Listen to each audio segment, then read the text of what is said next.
I'm going in there to talk about money, because if you don't have your money right, if you're not thinking about money correctly, guess what?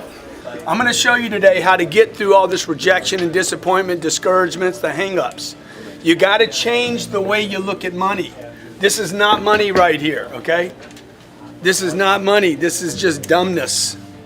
This is you not making a decision. This is you being lazy, saying, man, $1 million and I'd be set. Just do the math on $1 million. I did this when I was 34 years old. $1 million. If you didn't have any more income and you were, how old are you? 27 years old, and you didn't have any income, $1 million, okay, 27, you don't have any more income, how long would that money last? At $4,000 a month, you got 25 years. Where can you live on $4,000 a month? You'd have to live on $4,000 a month for 25 years. You will be 52 years old, my friend, and dead broke. Okay? $4,000 a month is what? $1,000 a week?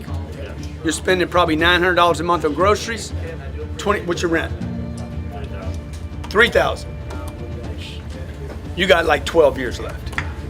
And you're a millionaire. Everybody's like, oh my God, the iconic millionaire. You're wealthy. You're not wealthy, dude. You're worried is what you are. Okay? This equation right here doesn't assume any inflation. It assumes everything stays the same and his rent never goes up. His car payments don't go up. Nothing goes up. It's impossible. It's an impossible cycle. The problem is nobody talks about this because nobody wants to go on TV and say, hey, millionaires are basically middle-class people that are worried about money. So when I did the math at 33 years old, I'm like, dude, I need a lot of money. This is where the whole 10X concept comes up from, all right? Okay, 10 million with no new income, you could probably live the life you wanted to. So how would you get that if that's the number? Because this is clearly not the number. Everybody agree with that? Yes. I'm always talking about targets in here. Dude, you and the husband, you and the wife need to get the target right. Dude, your attention needs to be on this. This is the target. It's not the watch, it's not the car, and it's not the vacation. It's freedom.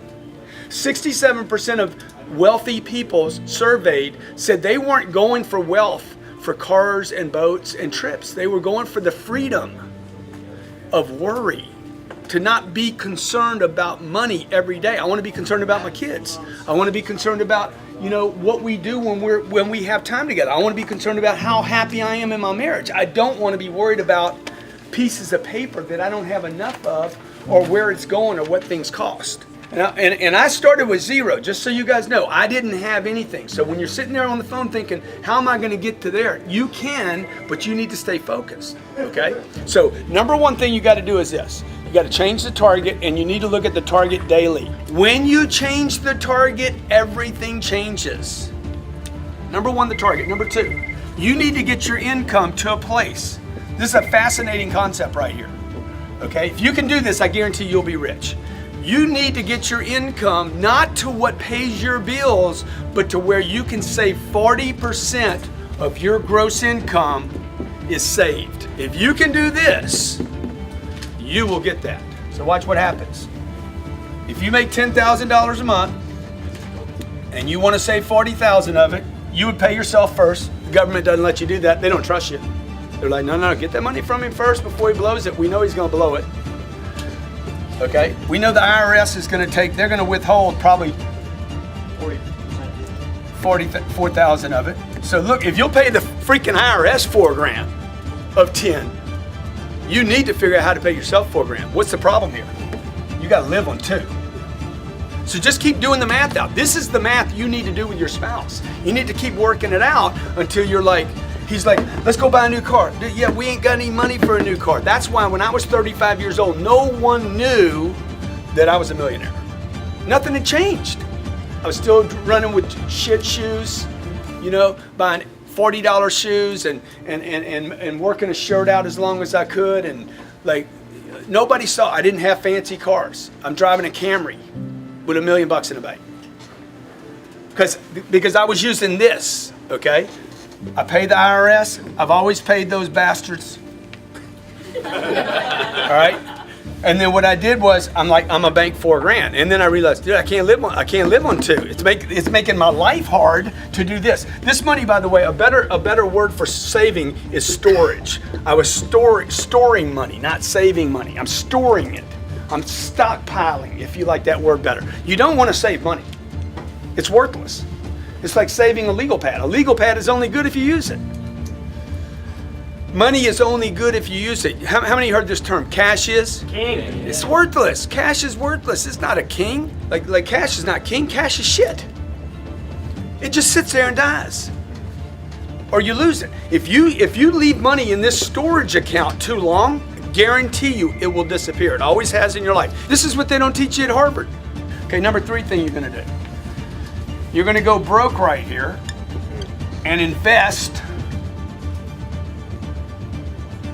the storage. Storage has to get invested. The golden goose is only good if she lays eggs. Otherwise you can kill her. Eat her for a chicken. Need eggs. Money needs to make babies, right?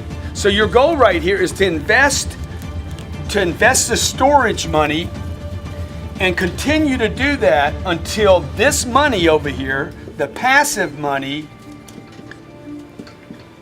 is equal to your income. It's a tough game, man.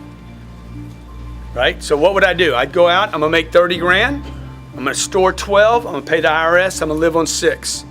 But there's 6 grand in storage right now.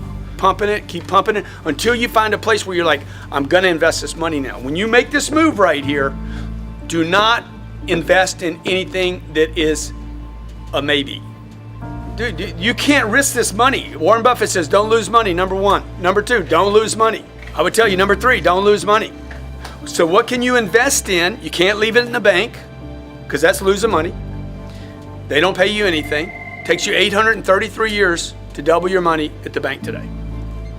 833 years to double your money at today's bank rates. So if you guys don't know this, you need to start looking at this saying, hey, at night, man, what am I doing with my money, man? Right? So target right here should be my passive income now exceeds my monthly income. Okay, so look, it's simple. Target, what's your new target?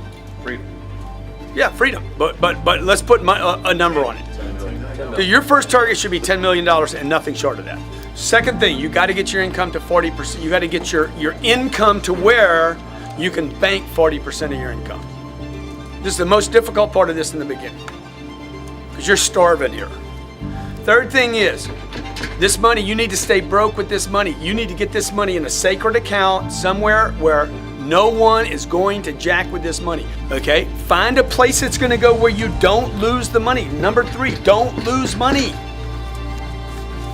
Cars, don't buy them, lease them. Okay, where you live, don't own it, rent it. Don't own anything, dude. Just stack cash and wait till you can put it in something where it won't be lost. It just goes away for a while. And inflation over time, 5 years, 7 years, 10 years, one day you look up and like, okay, I didn't lose my golden egg. That thing is protected. I got a little drip every month from it. And you keep adding to that so the drip gets bigger, bigger, bigger, and bigger. And then you can come to work on Monday and say, dude, I got money coming in here, I got money coming in here, but I'm broke all the time, so I got to keep replacing the game. You know, when do you get off the treadmill? Whenever you want to. Once you get to there.